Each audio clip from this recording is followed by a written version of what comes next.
Hi everyone, welcome back to my channel.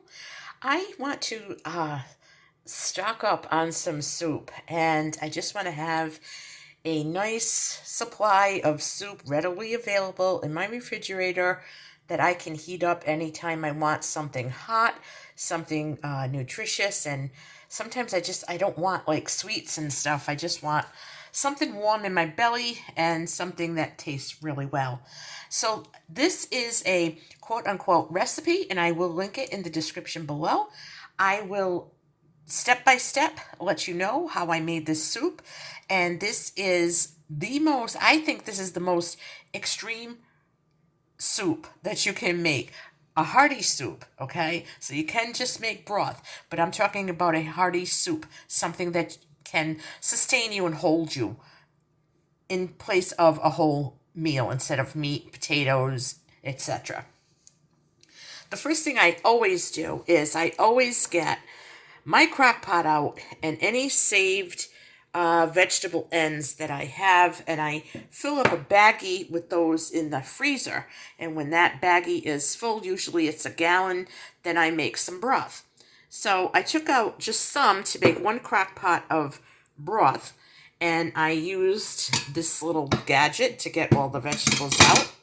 And one thing I'm going to do that I did not do last year, and it's on my list of goals, I am not throwing this in the trash. I am going to dehydrate it.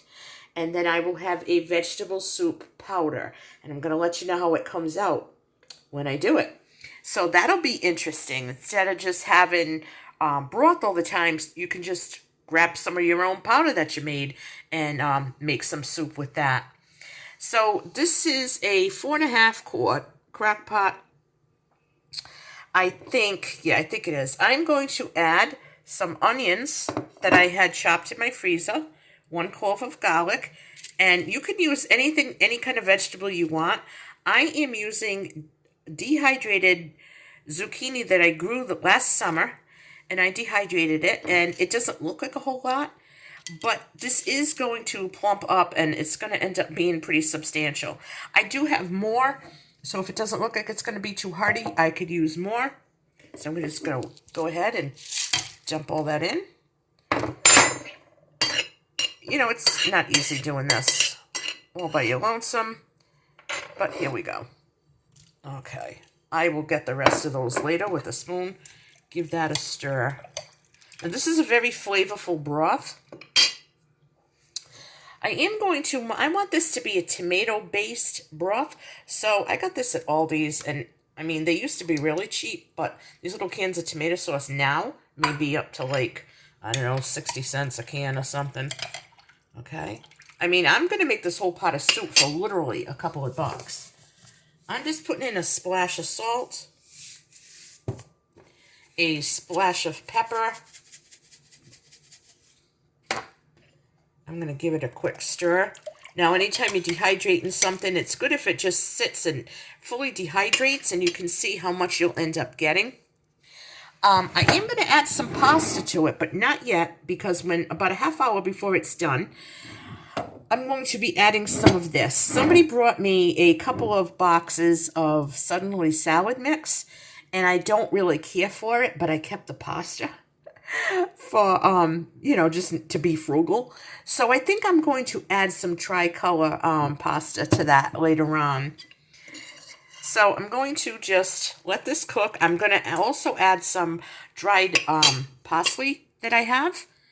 And once the zucchini is fully rehydrated and cooked, I will add more vegetables if I want. Like I said, I want this to be a hearty soup. I always make hearty soups. It's just more like a meal. So this is going to be great in addition to a meal, or for a lunch, or for a dinner, or for both. This, I'm telling you, I'm going to try to link it in the title or the description. I'm going to add up off the top of my head how much it costs to make this soup. No, I am not going to include the price of the salt and pepper. But just basically with the broth, the pasta, the zucchini, the tomatoes, and that's it. I'm going to let you know how it comes out, and I will link that recipe. It'll be marked in the description below. Thank you for watching. Please try my soup. Let me know how you like it. You could use any green vegetable you have or any vegetable you have, canned, fresh, frozen, dehydrated, whatever you have, whatever you're in the mood for. I hope you liked this video. I hope you found it useful and helpful. And if you did, please give me a thumbs up and hit the subscribe button. I will catch everyone on the next video.